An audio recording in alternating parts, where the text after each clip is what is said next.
ಎಲ್ಲರಿಗೂ ನಮಸ್ಕಾರ. ಈಗಾಗಲೇ ನಾವು ಏನಪ್ಪ ಅಂದರೆ GPSTR ಆಗಲಿ HSTR ಆಗಲಿ PSTR ಆಗಲಿ ಎಕ್ಸಾಮ್ ನಡೆಸುತ್ತಾರೆ ಅನ್ನೋದು ಎಲ್ಲರಿಗೂ ಗೊತ್ತಾಗಿರ್ತಕ್ಕಂಥ ವಿಷಯನೇ. ಈಗ ಈ ಸಾಕಷ್ಟು ಜನ ಪ್ರಿಪ್ರೇಷನ್ ಮಾಡ್ತಾ ಇದ್ದೀರಿ, ಹಾಗೆ ಸಾಕಷ್ಟು ಜನ ಪ್ರಿಪ್ರೇಷನ್ ಮಾಡಿನೂ ಕುಳಿತಿದ್ದೀರಿ ಅಂತ ಹೇಳ್ಬೋದು. ಕೆಲವೊಂದು ಜನ ಏನಪ್ಪ ಅಂದರೆ ಈಗ ಸ್ಟಾರ್ಟ್ ಮಾಡಿದ್ದಾರೆ ಪ್ರಿಪ್ರೇಷನ್ ಮಾಡೋಕ್ಕೆ, ಆದರೂ ಭಯ ಪಡೋಕ್ಕೆ ಹೋಗಬೇಡ್ರಿ. ಖಂಡಿತಲ್ಲೂ ಆಗುತ್ತೆ ಅನ್ನೋ ಒಂದು ಹೋಪ್ನಿಂದ ಪ್ರಿಪ್ರೇಷನ್ ಸ್ಟಾರ್ಟ್ ಮಾಡಿ. ಎಷ್ಟು ಸಮಯವನ್ನು ನಾವು ಓದಬೇಕು, ಎಷ್ಟು ಸಮಯವನ್ನು ವಿನಿಯೋಗಿಸಬೇಕು ಈ ಓದಿಗಾಗಿ ಅನ್ನೋದನ್ನು ನಾನು ಈ ಒಂದು ವಿಡಿಯೋದಲ್ಲಿ ಹೇಳ್ತೀನಿ. 3 ತಿಂಗಳಲ್ಲಿ ನಾವು ಮನಸ್ಸು ಮಾಡಿದರೆ ಏನಪ್ಪ ಅಂದರೆ ಈ ಒಂದು ಪೋಸ್ಟನ್ನು ನಾವು ಪಡ್ಕೋಬೋದು.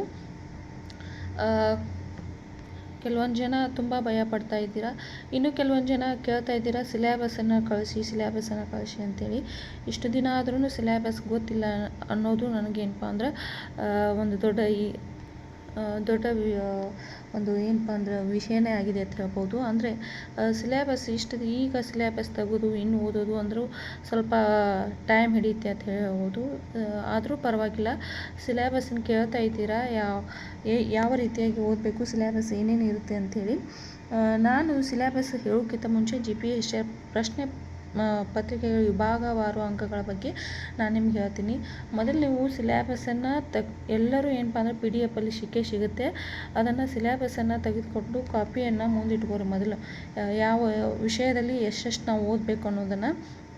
ನಿಮಗೆ ಇನ್ನೊಂದು ಹೇಳಬೇಕಾದ್ರೆ, ಈಗ ಸೋಷಿಯಲ್ ಸೈನ್ಸ್ ಇದ್ದರೆ ಸಿಲೆಬಸ್ ಹೇಳಬೇಕಾದ್ರೆ 6th ಇಂದ 10th ಸಿಲೆಬಸ್ ಕೊಟ್ಟೇ ಬಿಟ್ಟಿದ್ದಾನೆ. ನಿಮಗೊಂದು ಇನ್ನೊಂದು ವಿಡಿಯೋದಲ್ಲಿ ನಾನು ತೋರಿಸ್ತೀನಿ. ಎಲ್ಲ ಆಧಾರಗಳಾಗಲಿ, ಈ ಶಾತವಾಹನ, ಗುಪ್ತರು, ಮೌರ್ಯರು ಎಲ್ಲ ಕೊಟ್ಟಿದ್ದಾನೆ, A to Z ಕೊಟ್ಟಿದ್ದಾನೆ. ಅದನ್ನೇ ಸಿಲೆಬಸ್ ತೆಗೆಸ್ಕೊಂಡು ಅದನ್ನ ಸೋಷಿಯಲ್ ಸೈನ್ಸು ಸಿಲೆಬಸ್ ತೆಗೆಸ್ಕೊಂಡು ಇದನ್ನು ಮಾಡೋದು ಏನು ಬೇಕಾಗಿಲ್ಲ. 6th ಹಿಡಿದು 10th ಮಟ್ಟ ನೀವು ಏನಪ್ಪ ಅಂದರೆ ಓದಿದ್ರೆ ಖಂಡಿತವಾಗ್ಲೂ ಅಲ್ಲಿ ನಮ್ಮ ಸಮಾಜ ಏನದು ಸೋಷಿಯಲ್ ಸೈನ್ಸ್ ಕವರ್ ಆಗುತ್ತೆ ಅಂತ ಹೇಳ್ಬೋದು. ಕೆಲವೊಂದು ಜನ ಹೇಳ್ತಾ ಇದ್ದಾರೆ ತುಂಬ ಡೆಪ್ತ್ ಆಗಿ ಕೇಳ್ತಾರೆ, ತುಂಬ ಆಳವಾಗಿ ಕೇಳ್ತಾರೆ ಈ ಸರಿ ಕ್ವಶನ್ ಪೇಪರ್ ಅಂತ. ಯಾರಿಗೆ ಗೊತ್ತು, ಯಾರು ಏನಪ್ಪ ಅಂದ್ರೆ ಕ್ವಶನ್ ಪೇಪರ್ ಇನ್ನು ತೆಗಿತಾರಲ್ಲ ಅವ್ರಿಗೆ ಗೊತ್ತು ಯಾವ ರೀತಿಯಾಗಿ ತೆಗಿತಾರೆ ಅಂಥೇಳಿ. ನಾವು ಒಟ್ಟಿನಲ್ಲಿ ಏನಾಗ್ಬೋದು, ತಯಾರಿಯಾಗಿ ಇಟ್ಕೋಬೋದು ಅಂತ ಹೇಳ್ಬೋದು. ಕೆಲವೊಂದು ಜನ 3 ತಿಂಗಳಲ್ಲಿ ನಾನು ಹೆಂಗೆ ಪ್ರಿಪೇರ್ ಆಗಲಿ ಅನ್ನೋ ಭಯದಲ್ಲೇ ಸಾಕಷ್ಟು ಜನ ಓದ್ತಾ ಇಲ್ಲ. ಆದರೆ ಭಯ ಪಡೋಕ್ಕೆ ಹೋಗಬೇಡ್ರಿ ಅಂತೇಳಿ ನಾನು ಈ ಒಂದು ವಿಡಿಯೋದಲ್ಲಿ ಹೇಳ್ತೀನಿ. ಯಾಕಂದರೆ ಮನಸ್ಸಿದ್ರೆ ಮಾರ್ಗ. ಇನ್ನೂ 3 ತಿಂಗಳಿದೆ. 3 ತಿಂಗಳೇನು 4 ತಿಂಗಳೂ ಆಗ್ಬೋದು. ಯಾಕಂದರೆ ಇನ್ನೂ ಕಾಲ್ಫಾರ್ಮ್ ಇಲ್ಲ. ಹೇಳ್ತಾ ಇದ್ದಾನೆ ಕರಿತೀನಿ ಅಂತ ಹೇಳ್ತಾ ಇದ್ದಾನೆ. ಅಪ್ಲಿಕೇಶನ್ ಏನು ಸ್ಟಾರ್ಟ್ ಮಾಡಿಲ್ಲ. ಅಪ್ಲಿಕೇಶನ್ ಏನು ಸ್ಟಾರ್ಟ್ ಮಾಡ್ತಾರಲ್ಲ ಅಕೌಂಟು ಟೈಮ್ ನಿಮ್ಮದು ಶುರು ಆಗುತ್ತೆ ಅಂತ ಹೇಳ್ಬೋದು. ಇನ್ನೂ ನಮ್ಮ ಟೈಮ್ ಶುರು ಆಗಿಲ್ಲ. ಅದಕ್ಕಾಗಿ ನೀವು ಈಗಿಂದಲೇ ಏನು ಮಾಡ್ಬೋದು, ಪ್ರಯತ್ನವನ್ನು ನಾವು ಮಾಡ್ಬೋದು ಅಂತ ಹೇಳ್ಬೋದು. ವಿಭಾಗವಾರ ಅಂಕಗಳನ್ನು ನೀವು ಒಂದು ಸರಿ ನೀವು ಏನಪ್ಪ ಅಂದ್ರೆ ಬರೆದು ಇಟ್ಕೊಂಡ್ರಿ, ಅಥವಾ ನಿಮ್ದು ಏನಪ್ಪ ಅಂದ್ರೆ ಯಾವುದಾದ್ರು ಒಂದು ಬುಕ್ಕಲ್ಲಿ ಅಥವಾ ಇದ್ದರೆ ಅದನ್ನು ಯಾವತ್ತೂ ನೀವು ಏನಪ್ಪ ಅಂದ್ರೆ ಕಣ್ಣಾಡಿಸ್ರಿ. ಯಾಕಂದರೆ ಎಷ್ಟೆಷ್ಟು ಮಾರ್ಕ್ಸು ಯಾವ್ಯಾವ ವಿಷಯದ ಮೇಲೆ ಕೇಳ್ತಾನೆ ಅನ್ನೋದು ನಿಮ್ಗೆ ಗೊತ್ತಿರಲಿ ಅಂತ ಹೇಳ್ಬೋದು. ಪ್ರಶ್ನೆ ಪತ್ರಿಕೆ ಇದೆಯಲ್ಲ, ಆ ಒಂದು ಪ್ರಶ್ನೆ ಪತ್ರಿಕೆಯಲ್ಲಿ ನಾನು ನಿಮ್ಗೆ ಹೇಳ್ತೀನಿ, ಈ GPSTR ಪ್ರಶ್ನೆ ಪತ್ರಿಕೆ ಎಲ್ಲರಿಗೂ ಇದು ಇರುತ್ತೆ ಅನ್ನೋದು ನೆನಪಿನಲ್ಲಿ ಇಟ್ಕೋರಿ. ಸೋಷಿಯಲ್ ಸೈನ್ಸ್ ಆಗಲಿ, ಆಂಗ್ಲ ಮಾಧ್ಯಮದವರಾಗಲಿ, ಅಥವಾ ಯಾವುದೇ ಒಂದು ಸಬ್ಜೆಕ್ಟ್ ಟೀಚರ್ಸ್ಗಳಿಗೆ ಪ್ರಶ್ನೆ ಪತ್ರಿಕೆ ಕಡ್ಡಾಯವಾಗಿ ಇರುತ್ತೆ ರೀ. ಅದಕ್ಕಾಗಿ ನೀವೇನಪ್ಪ ಅಂದರೆ ಇದನ್ನು ಪ್ರಿಪೇರ್ ಆಗಲೇಬೇಕಾಗುತ್ತೆ.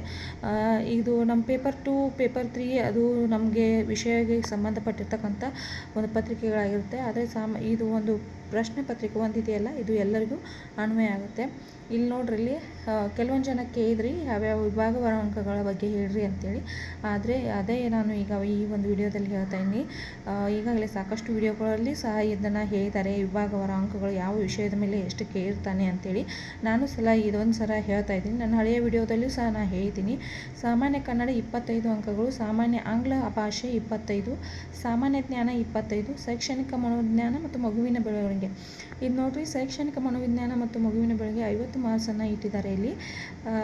ಇದನ್ನು ರೆಫರ್ ಮಾಡಬೇಕಾದ್ರೆ ವಾಮದೇವಪ್ಪನ ಬುಕ್ಕು ತುಂಬ ಏನಪ್ಪ ಅಂದ್ರೆ, ಈಗ ನಾವು 3 ತಿಂಗಳಲ್ಲಿ ಮುಗಿಸ್ತೀನಿ ಅಂದರೆ ಕೆಲಸ ಆಗಲ್ಲ. ಓದ್ರಿ ಪರವಾಗಿಲ್ಲ. ಆದರೆ KM ಸುರೇಶ್ ಅವ್ರದ್ದು ಕ್ವಶನ್ ಬ್ಯಾಂಕು ಸಿಗುತ್ತೆ, ಮತ್ತು ಶೈಕ್ಷಣಿಕ ಮನೋವಿಜ್ಞಾನ ಅವ್ರದ್ದು ಸಿಗುತ್ತೆ. ಅಂದರೆ ಸ್ವಲ್ಪ ಹೈಲೈಟ್ಸ್ ಮಾಡಿ ವಿಷಯಗಳನ್ನ ಕೊಟ್ಟಿದ್ದಾರೆ. ವಾಮದೇವಪ್ಪಂದು ತುಂಬ ಆಳವಾಗಿ ಓದಬೇಕು. ಇವೆರಡು ಪುಸ್ತಕಗಳನ್ನು ನೀವು ರೆಫರ್ ಮಾಡಿದರೆ ಇಲ್ಲಿ ನಾವು ನೋಡ್ಬೋದು. 50 ಮಾರ್ಕ್ಸಲ್ಲಿ ಅಟ್ಲೀಸ್ಟ್ ಒಂದು 45 ಬೀಳೋಕ್ಕೂ ನೀವು ಟ್ರೈ ಮಾಡ್ಬೋದು. ಮೌಲ್ಯ ಶಿಕ್ಷಣ ಮತ್ತು ಆರೋಗ್ಯ ಶಿಕ್ಷಣ 15 ಮಾರ್ಕ್ಸ್ ಕೊಟ್ಟಿದ್ದಾರೆ. ಗಣಕಯಂತ್ರದ ಸಾಕ್ಷರತೆಯಲ್ಲಿ 10 ಮಾರ್ಕ್ಸನ್ನು ಕೊಟ್ಟಿದ್ದಾರೆ. ಟೋಟಲ್ 150 ಮಾರ್ಕ್ಸನ್ನು ಇಲ್ಲಿ ನಮಗೆ ಪೇಪರ್ 1ನಲ್ಲಿ ನಾವು ಕಾಣ್ಬೋದು. ಇದು ಕಂಪಲ್ಸರಿ ಎಲ್ಲರಿಗೂ ಇರ್ತಕ್ಕಂಥ ಪೇಪರ್ 1 ಆಗಿರುತ್ತೆ. ಇನ್ನೊಂದು ಭಾಷೆ ಏನಪ್ಪ ಅಂದ್ರೆ ಇಂಗ್ಲೀಷ್ ಭಾಷೆ ಆಗಲಿ ಅಥವಾ ಗಣಿತ ಭಾಷೆ ಆಗಲಿ ಅಥವಾ ವಿಜ್ಞಾನ ಅಥವಾ ಸಮಾಜ ವಿಜ್ಞಾನ ಶಿಕ್ಷಕರಿಗೆ ಆಯಾ ವಿಷಯದ ಮೇಲೆ ಇಲ್ಲಿ ಏನಿರ್ತೈತಿ ಈ ಪತ್ರಿಕೆ ಇರ್ತೈತಿ ಅಂತ ಹೇಳ್ಬೋದು. ಪತ್ರಿಕೆ 2 ಇಲ್ಲಿ ಏನಪ್ಪ ಅಂದ್ರೆ ನಾನು ಸೋಷಿಯಲ್ ಸೈನ್ಸ್ ಬಗ್ಗೆ ನಾನು ಈ ಒಂದು ಇದರಲ್ಲಿ ಹೇಳ್ತಾ ಇದ್ದೀನಿ. ನನ್ನ ಸೋಷಿಯಲ್ ಸೈನ್ಸ್ ಇರುವುದರಿಂದ ಈ ಒಂದು ಪತ್ರಿಕೆಯ ಬಗ್ಗೆ ಹೇಳ್ತಾ ಇದ್ದೀನಿ. ಅಂದರೆ ಬಹು ಆಯ್ಕೆಯ ಮಾದರಿ ಪ್ರಶ್ನೆಗಳು ಅಂದರೆ OMR ಶೀಟಲ್ಲಿ ನಾವು ಉತ್ತರ ಮಾಡಬೇಕಾದ್ದು 50 ಮಾರ್ಕ್ಸು. ಆಯಾ ವಿಷಯದ ಜ್ಞಾನ ವಿವರಣಾತ್ಮಕ ಉತ್ತರವನ್ನು ಬರೀಬೇಕಾದ್ರೆ ಅಲ್ಲಿ 100 ಮಾರ್ಕ್ಸ್ ಇರ್ತೈತಿ. ಟೋಟಲ್ ಏನಪ್ಪ ಅಂದ್ರೆ 150 ಮಾರ್ಕ್ಸನ್ನು ನಾವು ಈ ಪತ್ರಿಕೆಯಲ್ಲಿ ಇರುತ್ತೆ ಅಂತ ಹೇಳ್ಬೋದು. ಈ ಒಂದು ನೋಡ್ರಿ ಇಲ್ಲೊಂದು ಇದನ್ನ ಇಟ್ಟಿದ್ದಾನೆ. 45% ನಾವು ಈ ಅಂಕಗಳನ್ನ ತೆಗೆದುಕೊಳ್ಳಿಲ್ಲ ಅಂದರೆ ಇಲ್ಲಿ ಪೇಪರ್ ಚೆಕ್ ಆಗಂಗಿಲ್ಲ ರೀ. ಅದಕ್ಕಾಗಿ ಏನಪ್ಪ ಅಂದರೆ ಕಡ್ಡಾಯವಾಗಿ ನಾವು 45% ಅಂಕಗಳನ್ನ ಈ ಪತ್ರಿಕೆಯಲ್ಲಿ ನಾವು ತೆಗೆದುಕೊಳ್ಳಬೇಕು. ಆಮೇಲೆ ಏನಪ್ಪ ಅಂದರೆ ಈ ಪತ್ರಿಕೆ ಎಲ್ಲ ಪತ್ರಿಕೆಗಳು ಏನಾಗ್ತಾವೆ ಚೆಕ್ ಆಗ್ತಾವೆ. ಅದಕ್ಕಾಗಿ ಅಲ್ಲೊಂದು ಕಡ್ಡಾಯವಾಗಿ ಇಟ್ಟ ನಾವು 45% ಅಂಕಗಳನ್ನು. ಮತ್ತು ಇದು ನಮಗೇನಪ್ಪ ಅಂದರೆ ಸೋಷಿಯಲ್ ಸೈನ್ಸ್ ತೆಗೆದುಕೊಂಡವ್ರಿಗೆ ಇನ್ನೊಂದು ಪತ್ರಿಕೆ ಇರ್ತೈತೆ ರೀ, ಪೇಪರ್ 3. ಇದು ಏನಪ್ಪ ಅಂದ್ರೆ ಇಲ್ಲಿ 50% ಅಂಕಗಳನ್ನ ಗಳಿಸೋದು ಕಡ್ಡಾಯ ಅಂತ ಹೇಳ್ತಾರೆ. ಇಲ್ಲಿ ಏನಪ್ಪ ಅಂದ್ರೆ ಕನ್ನಡ ಪತ್ರಿಕೆ ಇರ್ತೈತೆ. ಇದು ಯಾವುದು ಕನ್ನಡ ಪತ್ರಿಕೆ ಅಂತ ಹೇಳ್ಬೋದು. ಆಯಾ ಬೋಧನಾ ಮಾಧ್ಯಮದ ಪತ್ರಿಕೆಯಾಗಿರುತ್ತೆ ಇದು. ಅಂದರೆ ಇಲ್ಲಿ ಕನ್ನಡ ಬಗ್ಗೆ ಭಾಷೆಯ ಬಳಕೆ ಸಾಮರ್ಥ್ಯ ಅವುಗಳ ಏನು ಸಂಧಿಗಳು ಸಮಾಸಗಳು ಎಲ್ಲ ಏನಪ್ಪ ಅಂದರೆ ಇಲ್ಲಿ ಕೇಳ್ತಾನೋ. ಇಲ್ಲಿ ಇದು 100 ಮಾರ್ಕ್ಸಿಂದ ಇರ್ತೈತೆ ರೀ. 100 ಮಾರ್ಕ್ಸಿಂದ ಇರ್ತೈತಿ. 100 ಮಾರ್ಕ್ಸಿಂದ್ರುವಾಗ ನಾವು ಇಲ್ಲೂ ಸಹ ಏನಪ್ಪ ಅಂದ್ರೆ 50% ಮಾರ್ಕ್ಸನ್ನು ಗಳಿಸೋದು ಕಡ್ಡಾಯ ಆಗ್ತೈತಿ. ಇವೆಲ್ಲ ಇದು ನೋಡ್ರಿ, ಒಂದು ವೇಳೆ ಕನಿಷ್ಠ ಅಂಕಗಳನ್ನ ಗಳಿಸದೇ ಇದ್ದಲ್ಲಿ ಪತ್ರಿಕೆ 2 ಪತ್ರಿಕೆ 3ಯಲ್ಲಿ ಗಳಿಸದೇ ಇದ್ದಲ್ಲಿ ನಮ್ಮ ಪತ್ರಿಕೆಗಳು ಏನಾಗಲ್ಲ ರೀ ಚೆಕ್ ಆಗಲ್ಲ. ಇದು ಆಯ್ಕೆಗೆ ನಮ್ಮ ಪರಿಗಣಿಸಂಗಿಲ್ಲ. ಅದಕ್ಕೇನಪ್ಪ ಅಂದ್ರೆ ಕಂಪಲ್ಸರಿ ಅವ್ರು ಏನು ಕೊಟ್ಟಿರ್ತಾರಲ್ಲ ಅವರು ಅಷ್ಟನ್ನು ನಾವು ತೆಗೆದುಕೊಂಡ್ರೆ ಮಾತ್ರ ನಮ್ಮ ಪತ್ರಿಕೆ ಚೆಕ್ ಹಾಕವು, ನಮ್ಗೆ ಆಯ್ಕೆಗೆ ಪರಿಗಣಿಸಲಾಗ್ತದೆ. ಈ ರೀತಿಯಾಗಿ ಅವ ಏನಿಟ್ಟಿದ್ದಾನಲ್ಲಿ ಟ್ವಿಸ್ಟ್ ಇಟ್ಟಿದ್ದಾರೆ ಅಂತೇಳಿ ನಾವು ತಿಳ್ಕೊಬೋದು. ಅವಾಗ CET ಏನಪ್ಪ ಅಂದ್ರೆ ಬರೋದಕ್ಕೆ ಎಲ್ಲ ಕಾಮನ್ ಆಗಿ ಚೆಕ್ ಆಗ್ತಾಯಿತ್ತು. ಆದರೆ ಈ ರೀತಿಯಾಗಿ GPST ಪತ್ರಿಕೆಯಲ್ಲಿ ಇಟ್ಟಿಲ್ಲ. ಇದನ್ನು ಮಾತ್ರ ನಾವು ತಿಳ್ಕೊಬೇಕಾಗುತ್ತೆ. ಇದು ಇಂಗ್ಲೀಷ್ ಶಿಕ್ಷಕರಿಗೆ ಪೇಪರ್ 3 ಏನಾಗಂಗಿಲ್ಲ ರೀ, ಇದು ಅನ್ವಯಿಸಂಗಿಲ್ಲ. ಇಂಗ್ಲೀಷ್ ಶಿಕ್ಷಕರಿಗೆ ಇದು ಅನ್ವಯಿಸಂಗಿಲ್ಲ. ಉಳಿದ ಶಿಕ್ಷಕರಿಗೆ ನಮಗೆ ಏನಪ್ಪ ಅಂದ್ರೆ ಸೋಷಿಯಲ್ ಕನ್ನಡ ಇವ್ರಿಗೆಲ್ಲರಿಗೂ ಏನಾಗುತ್ತೆ ಇದು ಅನ್ವಯಿಸ್ತೈತೆ ಅಂತೇಳಿ ಹೇಳ್ಬೋದು. ಭಾಷೆ ಇದು ಪೇಪರ್ 1, ಪೇಪರ್ 2, ಪೇಪರ್ 3 ಈ ರೀತಿಯಾಗಿ ನಾವು ಇದನ್ನು ನೋಡಿದ್ವಿ.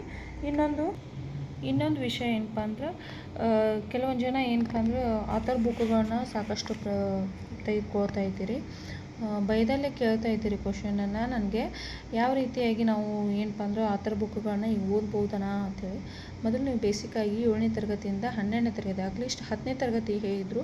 12ನೇ ತರಗತಿಯ ನಾವು ಸೋಷಿಯಲ್ ಬಗ್ಗೆ ನಾನು ಹೇಳ್ತಾ ಇದ್ದೆ. 12ನೇ ತರಗತಿಯ ಸಮಾಜ ವಿಜ್ಞಾನ ಪುಸ್ತಕ ಅವುಗಳನ್ನು ಎಲ್ಲ ಓದಿ ಮುಗಿಸಿ ಅದಕ್ಕೆಲ್ಲ ನಾಲೆಜನ್ನು ನಾವು ತಿಳ್ಕೊಬೋದು. ಆಮೇಲೆ ಮೇನ್ ಇರ್ತಕ್ಕಂಥದ್ದು ಏನು ಅಂದ್ರೆ ಪ್ರಶ್ನೆ ಪತ್ರಿಕೆಗಳನ್ನ ಬಿಡಿಸಿ ಯಾವ ರೀತಿಯಾಗಿ ನಮಗೆ ಗೊತ್ತಾಗುತ್ತೆ ಮೇನ್ ಯಾವ ರೀತಿಯಾಗಿ ಕ್ವಶನ್ ಬರುತ್ತೆ, ಯಾವ ರೀತಿಯಾಗಿ ನಾವು ಬಿಡಿಸ್ಬೇಕು ಅನ್ನೋದು ಅಲ್ಲಿ ಅರ್ಥ ಆಗುತ್ತೆ. ಪ್ರಶ್ನೆ ಪತ್ರಿಕೆಗಳನ್ನ ಒಂದೊಂದಾಗಿ ಬಿಡಿಸಿ. ಸಮಯ ತುಂಬ ಕಡಿಮೆ ಐತ್ರಿ, ಭಾಳ ಅಂದ್ರೆ ಭಾಳ ಕಡಿಮೆ ಐತಿ. ನಾವು ಎಷ್ಟು ದಿನ ಕರಿತಾ ಇಲ್ಲ ಅನ್ನೋ ಒಂದು ವಿಚಾರದಲ್ಲಿ ಕೂತ್ಕೊಂಡಿದ್ವಿ. ಕರೆದ ಮೇಲೆ ಏನಪ್ಪ ಅಂದ್ರೆ 3 ತಿಂಗಳ ಅವಧಿಯನ್ನು ಕೊಟ್ಟಿದ್ದಾನೆ.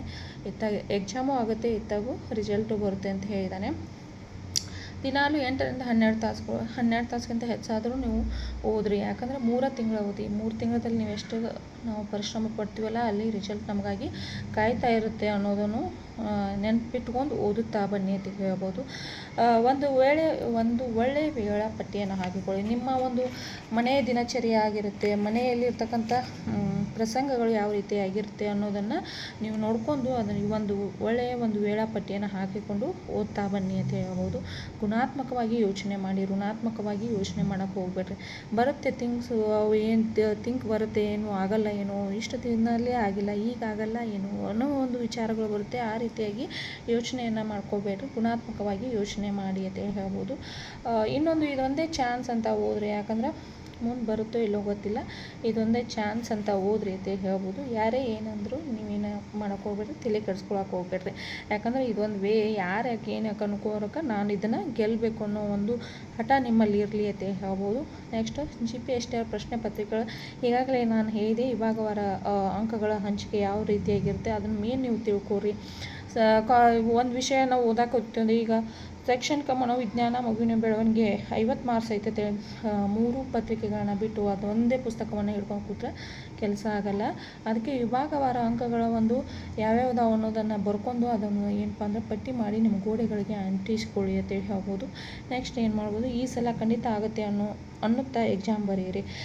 ನೋಡ್ರಿ ಎಲ್ಲ ಓದಿದ ಮೇಲೆ ಈ ಸಲ ನಂದು ಆಗುತ್ತೆ ಅನ್ನೋ ಒಂದು ಹಸನ್ಮುಖಿಯಿಂದ ನೀವು ಎಕ್ಸಾಮ್ ಬರೀರಿ. ಖಂಡಿತವಾಗ್ಲೂ ನಿಮ್ಮದು ಸಹ ಈ ಸರಿ ಆಗುತ್ತೆ ಅನ್ನೋ ಒಂದು ಹೋಪ್ನಲ್ಲಿ ಹೊರಬನ್ನಿ ಅಂತ ಹೇಳ್ತಾ ಈ ಒಂದು ವಿಡಿಯೋದಲ್ಲಿ ಮುಗಿಸ್ತೀನಿ. ನೆಕ್ಸ್ಟ್ ವಿಡಿಯೋದಲ್ಲಿ ಮತ್ತೆ ಭೇಟಿಯಾಗೋಣ.